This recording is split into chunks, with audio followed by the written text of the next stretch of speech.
For 4 years in the United States of America, we had a president who stood up at press conferences and talked tough about Vladimir Putin, and then Putin invaded Ukraine and destroyed a significant chunk of the country. The path to peace and the path to prosperity is maybe engaging in diplomacy. We tried the pathway of Joe Biden of thumping our chest and pretending that the President of the United States' words mattered more than the President of the United States' actions. What makes America a good country is America engaging in diplomacy. That's what President Trump is doing. Can I ask you? Sure. Yeah? Yeah. Okay. So he occupied our parts, big parts of Ukraine, part of East and Crimea. So he occupied it on 2014. So during a lot of years, so I'm not speaking about just Biden, but those time was Obama, then President Obama, then President Trump, then President Biden, now President Trump, and God bless, now President Trump will stop him. But during 2014, nobody stopped him. He just occupied and took. He killed people. You know what the contact 2015. 2014. 2014 and 2014. 2014. Yeah. So I was not here. Yeah, but That's exactly right. Yes, but during 2014 till 2022, the situation the same. The people have been dying on the contact line. Nobody stopped him. You know that we had conversations with him, a lot of conversation, my bilateral conversation, and we signed with him, me, like a new president. In 2019, I signed with him the deal. I signed with him, Macron and Merkel, we signed ceasefire. Ceasefire. All of them told me that he will never go. We signed him with gas contract. Yes, but after that, he broken this ceasefire. He killed our people and he didn't exchange prisoners. We signed the exchange of prisoners, but he didn't do it.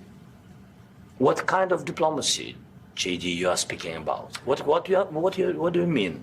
I'm talking about the kind of diplomacy that's going to end the destruction of your country. Yes, but if you Mr. President, with respect, I think it's disrespectful for you to come into the Oval Office and try to litigate this in front of the American media. Right now, you guys are going around and forcing conscripts to the front lines because you have manpower problems. You should be thanking the president for trying to bring an end to this conflict. Have you ever been to Ukraine that you say what problems we have?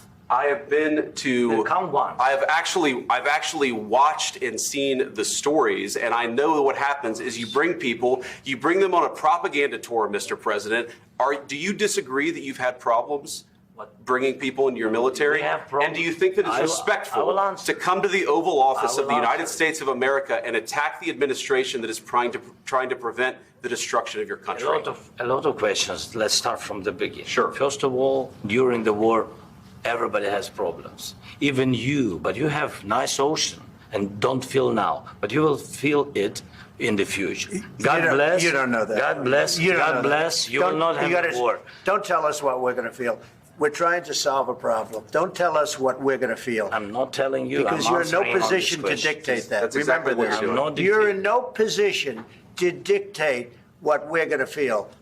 We're going to feel very good. You will feel influenced. We're going to feel very good and very strong. You will feel influenced. You're right now not in a very good position. You've allowed yourself to be in a very bad position, and he happens to be right about it. From the very beginning of the war. You're not in a good position. You don't have the cards right now. With us, you start having cards. But right now, you don't. You're playing cards. You're playing cards. You're gambling with the lives of millions of people. You're gambling with World War III. You're gambling with World War III.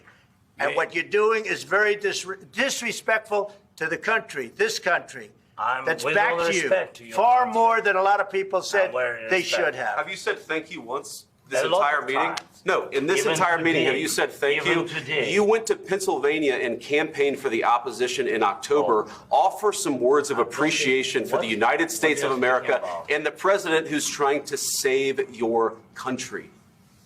Please, you think that if you will speak very loudly about the war, you can... He's not speaking loudly. He's not speaking loudly. Your country is in big trouble. Can I Wait a answer? minute. No. You've done a lot of talking. Your country is in big trouble. I know. You're not winning. You're not winning this.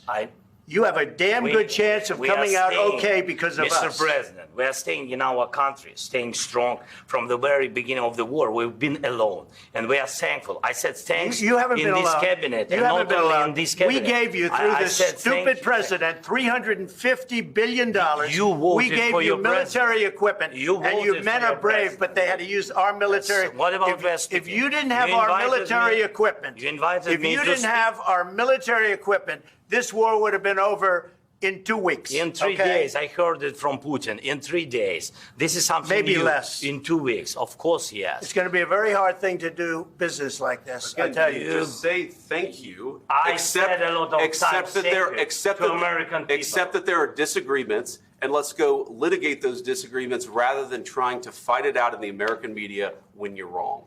We know that you're wrong. But you see, I think it's good for the American people to see what's going on. I understand, sir. I think it's I very understand. important. That's why I kept this going so long. You have to be thankful. You don't have the I'm cards. thankful. You're buried there. Your people are dying. tell you You're again, running I low know. on soldiers. Listen, Please, you're running Mr. low on President. soldiers. It would be a damn good thing. Mr. And then President. then you tell us, I don't want a ceasefire. I don't want a ceasefire. I want to go and I want this. Look, if you could get a ceasefire right now, I tell you, you